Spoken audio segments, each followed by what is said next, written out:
रामू जैसे ही सोकर उठा, उसका बड़ा भाई रघु उसके कमरे में आता है।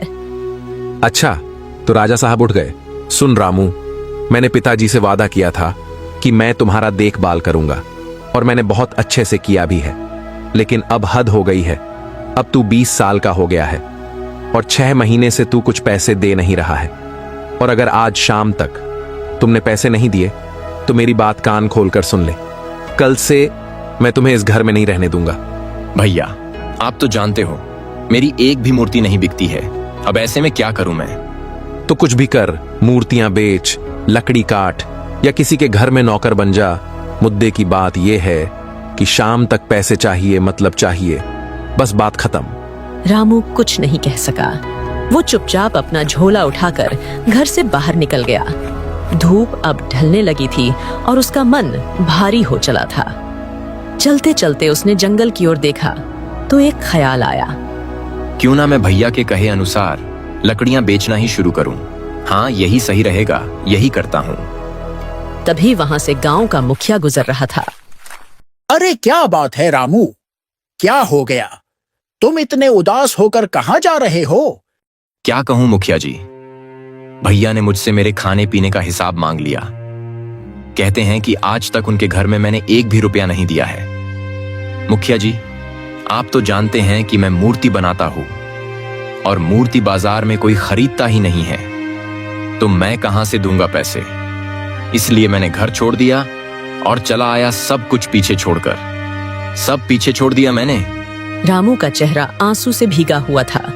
अब वो पूरी तरह अकेला हो गया था। बस बस, शांत हो जा रामू, शांत हो जा। दिल छोटा मत कर। गांव में, मतलब गांव के बाहर, मेरी एक पुरानी झोपड़ी है, परसों से खाली पड़ी है। तुम चाहो तो जब तक चाहो वहां रह सकते हो, जाओ। मुखिया जी, मैं जीवन भर आपके इस उपकार को नहीं भूलूंगा। बहुत बहुत धन्यवाद आपका, बहुत बहुत धन्यवाद। मुखिया मुस्कुराते हुए वहां से चला गया और रामू जल्दी से उस झोपड़ी में चला जाता है। कुछ ही देर में वहां मुखिया आ जाता है। हाँ, अब बताओ रामू, आगे क्या करोगे? मुखिया जी, मैं कोई बड़ा काम तो नहीं जानता, बस मजदूरी करना ही आता है मुझे। और भैया ने मुझे कहा है कि अगर आज शाम मैंने घर में पैसे नहीं दिए तो वो मुझे घर से निकाल देंगे। अरे रघु ऐसा नहीं करेगा, मैं जानता हूँ उसे। तुम शाम तक घर चले जाना, ठीक है? नहीं मुखिया जी, आप भैया को नहीं जानते। अगर मैंने आज घर में कुछ पैसे नहीं दिया तो वो सच में घर से बाहर निकाल देंगे। देखो रामू, गांव छोटा है, यहाँ मजदूरी का काम मुश्किल से मिलता है, लेकिन जंगल में लकड़ियां काटो और दूसरे गांव में बेचो, यह बड़ा अच्छा काम है। लकड़ियां अच्छे दामों में बिकती है और कमाई भी बढ़िया हो जाती है। हाँ मुखिया जी, मैं भी यही सोच रहा था कि क्यों ना जंगल में जाकर लकड़ी काटूं और बाजार में बेचूं। तो फिर देर किस बात की है? जल्दी से जाओ जंगल और मन लगाकर काम करना। ठीक है मुखिया जी। इतना कहकर मुखिया वहां से चला जाता है और कुछ ही देर में रामू कुल्हाड़ी लेकर जंगल चला गया और पसीने से तरबतर होकर उसने सूखी लकड़ियां इकट्ठा की और जैसे तैसे उन्हें बाजार ले गया। लकड़ियां ले लो, लकड़ियां ले लो, सूखी सूखी जलने लायक लकड़ियां, सस्ते सस्ते लकड़ियां ले लो। रामू बाजार में जोर जोर से चिल्ला चिल्ला कर लकड़ियां बेचने लगा। धीरे धीरे शाम होने लगी पर एक भी ग्राहक नहीं आया। लेकिन जब बाजार खाली होने लगा तब एक आदमी पास आया। अरे रामू, क्यों भाई आजकल मूर्तियां छोड़कर लकड़ियां बेचने लगा है? खैर देख रामू, मुझे सारी लकड़ियां चाहिए, बता कितने में देगा? अगर आप सारी ले लो तो 10 चांदी के सिक्के में आपको दे दूंगा। क्या 10 चांदी के सिक्के? देख रामू, 5 में देना हो तो बता, वरना मैं जा रहा हूँ। रामू मन ही मन सोचने लगा। अरे ये तो बड़ी मुसीबत है। अगर ये लकड़ियां ना बिकी तो भैया आज मुझे सच में घर से निकाल देंगे। अगर इसे बेच दूं तो कम से कम 5 मुद्राएं तो मिल ही जाएंगी। ठीक है भाई साहब, चलिए 5 ही सिक्के दे दीजिए, लाइए। इसके बाद वो आदमी रामू को 5 सिक्के दे देता है और वहां से चला जाता है। 5 चांदी के सिक्के हाथ में लेकर रामू संतोष और थकावट से भरा हुआ सोच रहा था। चलो कोई बात नहीं, कम ही सही, पर कम से कम कुछ तो घर लेकर जाऊंगा। अब भैया नाराज नहीं होंगे। तभी उसकी नजर एक अजनबी पर पड़ी। वो एक पिंजरा लिए हुए उसके पास आया, जिसमें एक हरा भरा चिड़िया फड़फड़ा रहा था। अरे भैया सुनो तो, क्या आप ये चिड़िया मुझसे खरीदोगे? अरे दिन के आखिरी पहर में तुमको मैं ही मिला क्या मजाक करने को? अरे भैया कृपया करके खरीद लीजिए ना। मैं अपने गांव में इस चिड़िया को बेचने की बहुत कोशिश कर चुका हूं, लेकिन कोई नहीं खरीदता है। सुबह से शाम हो गई, दर्जनों दरवाजे खटखटा चुका हूं, पर सबने इनकार कर दिया। आप तो ले लो कम से कम। रामू की आंखों में जिज्ञासा उभर आई। वो पिंजरे की ओर देखने लगा। चिड़िया एकटक उसकी आंखों में देख रहा था, जैसे कुछ कहना चाहता हो। अच्छा ये बताओ भाई, आखिर तुम ये चिड़िया बेच क्यों रहे हो? अरे क्या कहूं भैया, ये मेरा चिड़िया नहीं है। बात यह है कि कुछ समय पहले मैं एक साधु के पास गया था और उनसे कहा कि कुछ ऐसा चमत्कार करो साधु बाबा जिससे मैं धनवान बन जाऊं। साधु बाबा ने मुझे ये चिड़िया पकड़ा दिया और कहा ये तुम्हारी किस्मत बदल देगा। तब से मैं अपनी किस्मत बदलने का इंतजार कर रहा हूं, और सही बताऊं तो भाई मैं इंतजार करते करते थक गया। मुझे नहीं लगता कि अब मेरी किस्मत बदलेगी। रामू की नजर फिर उस चिड़िया पर गई। उसकी आंखों में एक अजीब सी उदासी झलक रही थी। हाँ ठीक है भाई, मैं समझ सकता हूं तुम्हारा दुख। किस्मत बड़ी ही बेकार चीज होती है। अच्छा सुनो भाई, अब आज दिन भर की मेहनत से यही 5 सिक्के मैंने कमाए हैं। अगर तुम्हारे किसी काम आ जाएं तो रख लो, और चाहो तो चिड़िया को भी रख लो। ऐसे किसी को भी अपना नसीब नहीं सौंपते। नहीं नहीं भैया, मैंने देख लिया है, ये मेरे काम का चिड़िया नहीं है। अरे और दिमाग खराब होता है। इसको पालो, खिलाओ, पिलाओ। ये चिड़िया तुम ही रखो, अब तुम ही संभालो इसको। लो। इतना कहकर वो आदमी वहां से चला जाता है। कुछ समय बाद जब वो घर पहुंचा तो देखा कि दरवाजे पर उसका बड़ा भाई और भाभी खड़े उसका इंतजार कर रहे थे। उनके चेहरे पर गुस्सा और नाराजगी के भाव साफ झलक रहे थे। आ गए साहब, चलो जल्दी बताओ, आज की कमाई कहाँ है? कितने सिक्के लाया है? इतने दिन बाद कुछ तो लाया होगा। भाभी, दरअसल आज जो 5 सिक्के कमाई थे वो मैंने एक आदमी को दे दिया। अरे क्या वो? कौन आदमी? सीधे सीधे बता कि पैसे कहाँ हैं? भाभी, मैंने ना एक चिड़िया खरीद लिया है। मैं बताता हूँ पूरी बात। बात ये है कि और फिर रामू ने उन्हें धीरे धीरे सारी बात बता दी। एक पल के लिए वहां सन्नाटा छा गया। ये सुनकर अमृता का चेहरा गुस्से से तमतमा उठा और रघु भी आग बबूला हो गया। क्या तूने 5 चांदी के सिक्के एक तोते पर उड़ा दिए? अरे अब तो हद हो गई। भूखे मरते हैं हम लोग यहाँ, और तू पिंजरे में किस्मत ढूंढता फिरता है। अरे क्या करूं मैं इस नालायक का?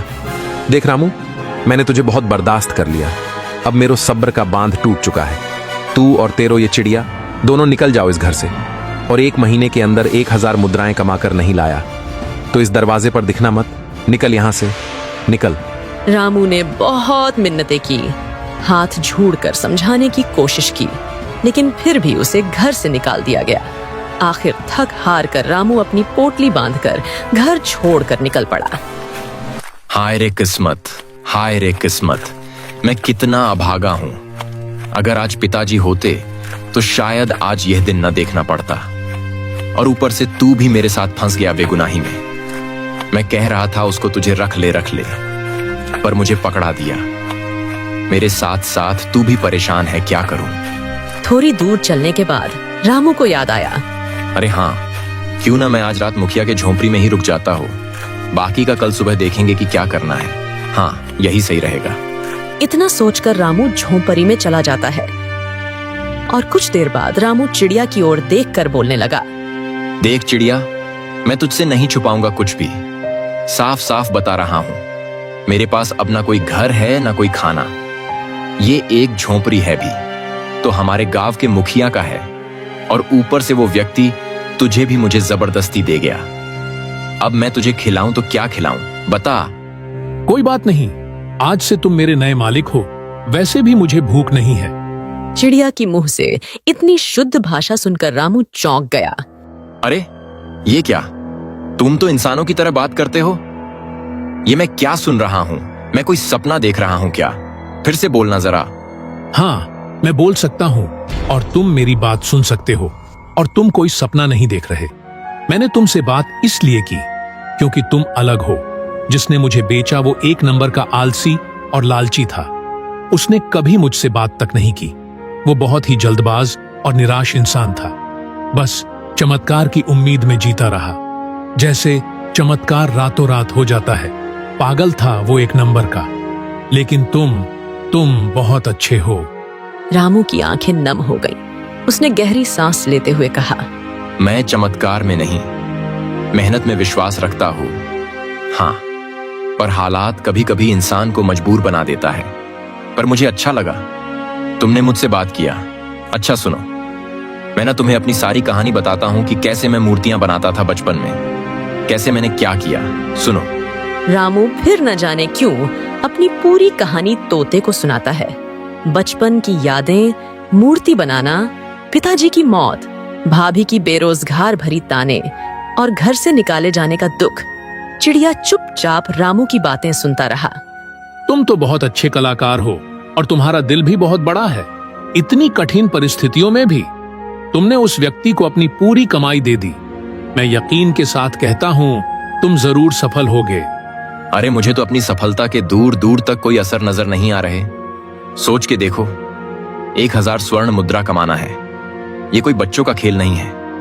5 चांदी के मुद्राओं कमाने में ही मेरी जान निकल गई, और 1000 मैं कहां से कमाऊंगा। चिंता मत करो, मैं तुम्हारी सहायता करूंगा।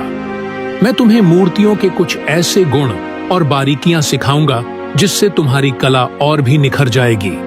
लोग दूर दूर से तुम्हारी मूर्तियां खरीदने आएंगे। देखना। क्या बात कर रहे हो? तुम मूर्तियां बनाने की बारीकियां भी जानते हो? हाँ, बिल्कुल जानता हूँ। अरे वाह। अच्छा, एक बात बताओ कि साधु ने तुम्हें उस व्यक्ति को क्यों दिया था? देखो, ये तो मुझे नहीं पता भाई। साधुओं की बातें केवल साधु ही समझ सकते हैं। इस तरह बातें करते करते वो रात बीत गई। कुछ दिन ऐसे ही बीत जाते हैं। क्या हुआ रामू? अब क्यों उदास हो? क्या बताऊं दोस्त, भैया ने मुझे सिर्फ 1 माह का समय दिया था। अब उसमें बस कुछ ही दिन तो बचे हैं, और मैं बड़ी मुश्किल से 30 स्वर्ण मुद्राएं ही कमा पाया हूं। बाकी की मुद्राएं अभी बाकी हैं। वो कैसे होगा? तुम चिंता मत करो, मैं तुम्हें एक उपाय बताता हूँ। अगर तुम उसे अपनाओ तो सिर्फ 1000 नहीं बल्कि 1 लाख स्वर्ण मुद्राएं भी कमा सकते हो। क्या? 1 लाख? ये कैसे संभव है? अरे सब संभव है, बस तुम मेरी बात मानो। हाँ ठीक है, मैं तैयार हूं। लेकिन मैं एक बात साफ साफ कहता हूं, देखो मुझे तो सिर्फ मूर्तियां बनाना ही आता है। अगर तुम्हारा उपाय किसी और रास्ते का है तो मैं नहीं मानूंगा फिर। हाँ, तुम्हारी शर्त मुझे मंजूर है। मेरा सुझाव भी मूर्ति कला से ही जुड़ा हुआ है। मैं किसी विशेष मूर्ति की बात कर रहा हूँ। अगर तुम उसे मेरे बताए अनुसार बनाओ और उसे सही जगह पहुंचाओ तो यकीन मानो तुम्हें उसकी भारी कीमत मिलेगी। रामू ने सहमति में सिर हिला दिया। फिर चिड़िया एक एक करके बताने लगा कि मूर्ति कैसी होनी चाहिए। भाव, आकार, वस्त्र और मुद्रा। रामू ने रात भर कड़ी मेहनत की और एक अत्यंत सुंदर राजकुमार की मूर्ति तैयार कर दी। अरे क्या बात है, ये मूर्ति तो एकदम किसी असली राजकुमार जैसी लग रही है। ये बताओ मेरे दोस्त, क्या तुमने पहले इस राजकुमार को कहीं देखा है क्या? तुम उसकी चिंता मत करो। अब तुम्हें इसे लेकर बल्लभगढ़ के राजा विक्रम के दरबार में जाना है और मैं भी तुम्हारे साथ चलूंगा। चलो। रामू तैयार हो गया और वो मूर्ति और चिड़िया के साथ बल्लभगढ़ की ओर रवाना हो गया। कई घंटों की यात्रा के बाद वो महल पहुंचे।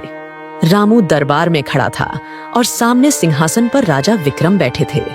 कौन हो तुम और दरबार में क्यों आए हो? महाराज, प्रणाम स्वीकार करें महाराज। मैं एक साधारण मूर्तिकार हूं। मैंने आपके लिए एक बहुत ही खास मूर्ति बनाई है। मुझे विश्वास है कि अगर आप उसे देखेंगे तो प्रसन्न होकर मुझे इनाम में 1000 स्वर्ण मुद्राएं जरूर देंगे। अच्छा, 1000 स्वर्ण मुद्राएं, वो भी सिर्फ एक मूर्ति के लिए? जरा दिखाओ तो सही, आखिरकार उसमें ऐसा क्या खास है? दिखाओ। रामू ने धीरे से मूर्ति को सामने रख दिया। राजा विक्रम जैसे ही मूर्ति को देखते हैं, उनकी आंखें भर आती हैं। उनकी भावनाओं में तूफान उठने लगता है, पर अगले ही क्षण उनका चेहरा कठोर हो जाता है। तुम्हारी हिम्मत कैसे हुई कि तुमने ये मूर्ति बनाई? आखिर किसके कहने पर बनाई? क्या तुम इसे पहचानते हो? नहीं नहीं महाराज, मैंने इसे कभी नहीं देखा। तो फिर तुमने इसकी हुबहू मूर्ति कैसे बना दी? कहीं तुम इसके बारे में कुछ और जानते तो नहीं? चिड़िया, जो अब तक चुपचाप रामू के पास था, धीरे से फुसफुसाया। मेरा जिक्र मत करना, बस इतना कहना कि ये राजकुमार तुम्हारे सपनों में आया था और बोला, राजा विक्रम मूर्ख है, मेरी मूर्ति बनाओ और उसे दिखाओ ताकि उसकी मूर्खता दूर हो सके। क्या? अरे ये क्या बोल रहा है तू? अरे अगर सचमुच स्वर्ण मुद्राएं चाहिए तो जैसा मैं कहता हूं वैसा ही बोलो। अरे बोलो। अरे तुम अपने उस चिड़िया के साथ क्या खुसुर फुसुर बड़बड़ा रहे हो? साफ साफ बताओ, आखिर ये मूर्ति तुमने क्यों बनाई है? महाराज, दरअसल बीती रात एक अजनबी राजकुमार मेरे सपने में आया था और उसने मुझसे कहा कि राजा विक्रम मूर्ख है, मेरी मूर्ति बनाओ और उसे दिखाओ ताकि उसकी मूर्खता दूर हो सके। इतना सुनते ही राजा विक्रम का चेहरा अब पूरी तरह लाल हो गया। मूर्ख, तू जानता भी है कि तूने किसकी मूर्ति बनाई है? राजा ने क्रोध में सैनिकों की ओर देखा। सैनिकों, इस मूर्खों को तुरंत कारागार में डाल दो, ले जाओ इसे। रामू को चिड़िया सहित कारागार में डाल दिया गया। रात भर वो बेचैनी से जागता रहा। अरे ये क्या हो गया? तूने तो कहा था कि मुझे इनाम मिलेगा, लेकिन राजा विक्रम ने तो मुझे सीधा कारागार में डाल दिया। अरे तुम चिंता क्यों करते हो? तुम मेरी बात पर भरोसा रखो, तुम्हें इनाम जरूर मिलेगा। अरे क्या इनाम मिलेगा?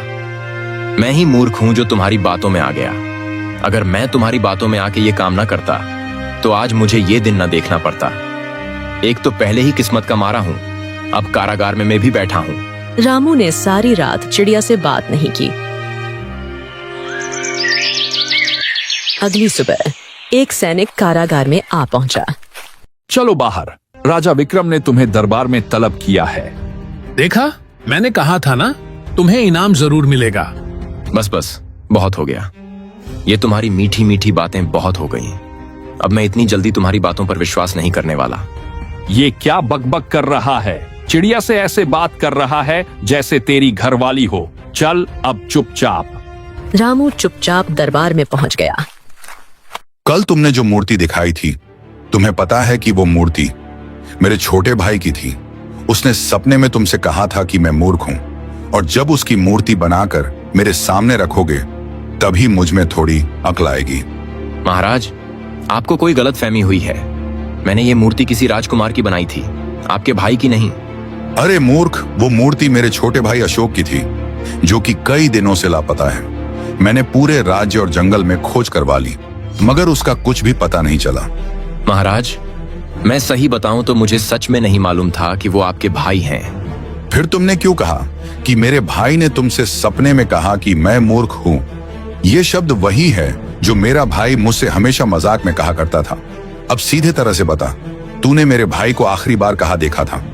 महाराज, कृपा करिए, मैं सच कहता हूं। ना तो मैं आपके भाई को जानता हूं, ना ही आपके और उस बीच की बातों को जानता हूं। दरअसल बात यह है कि कुछ दिन पहले ही मैंने इस चिड़िया को खरीदा था। इसी ने मुझे कहा था कि इसकी बताई गई आकृति की मूर्ति बनाओ और वो मूर्ति आपको दिखाओ। ये कहता रहा कि आपको प्रसन्नता होगी। मुझे क्या पता था कि मुझे कारावास होगा। क्या तुम इस चिड़िया की बात कर रहे हो? जी हाँ महाराज, ये चिड़िया इंसानों की तरह बात करता है। कल ये मुझसे कह रहा था कि इसका नाम मत लेना, इसलिए कल मैंने नहीं कहा। राजा विक्रम ने चिड़िया की तरफ देखकर बोला, क्या ये सच कह रहा है? हाँ, ये बिल्कुल सच कह रहा है। क्या तूने मेरे भाई को देखा है? हाँ, देखा है, लेकिन बताऊंगा नहीं। फिर चाहे तुम रामू को मार ही क्यों ना दो। बस बहुत हो गया मूर्ख चिड़िया, मैं तुझे अंतिम मौका देता हूँ। बता, तूने मेरे भाई को कहाँ देखा है? मूर्ख मैं नहीं, मूर्ख तू है। तुझसे बड़ा मूर्ख इस संसार में मैंने नहीं देखा। ये सुनते ही राजा विक्रम ने तलवार निकाल ली और चिड़िया पर वार कर दिया। उसी क्षण रंग बिरंगे प्रकाश में चिड़िया गायब हो गया और एक सुंदर राजकुमार प्रकट हो गया। अरे अशोक, ये सब क्या था? बड़े भैया, मेरे श्राप से मुक्त होने का यही एकमात्र उपाय था। दरअसल कुछ समय पहले मैं जंगल में शिकार खेलने गया था। गलती से मैंने एक चिड़िया के जोड़े पर तीर चला दिया। वो चिड़िया मारा गया। उसी समय वहां पर एक साधु बैठा हुआ था। उसने गुस्से में मुझे श्राप दे दिया कि मैं भी चिड़िया बन जाऊं। जब मैंने क्षमा मांगी तो उसने कहा कि मेरा श्राप तभी टूटेगा जब मेरा सगा भाई चिड़िया के रूप में तुझे मार डाले। कुछ समय बाद साधु ने मुझे एक व्यक्ति को दे दिया और वो व्यक्ति मुझे रामू को बेच के चला गया।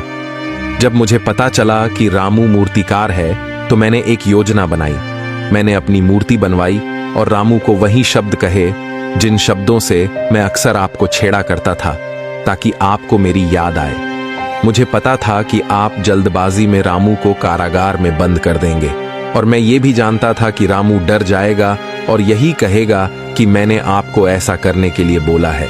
और जब आप चिड़िया के रूप में मुंह से पूछेंगे तो मैं आपसे कुछ कठोर शब्द कहूंगा तो आप गुस्से में आकर मुझ पर वार करेंगे और उसी क्षण मेरा शराप टूट जाएगा। मेरे भाई, मैं सच में मूर्ख था, मुझे क्षमा कर दो। रामू, तुमने मुझे मुक्ति दिलाई। मैं तुम्हें 1 नहीं 2 लाख स्वर्ण मुद्राएं देता हूं। राजकुमार अशोक ने रामू को 2 लाख स्वर्ण मुद्राएं भेंट की। रामू तुरंत अपने भाई और भाभी के पास चला गया और सब कुछ बताया। भाई और भाभी ये सुनकर भावुक हो गए और रामू से क्षमा मांगी और फिर खुशी खुशी अपना जीवन बिताने लगे।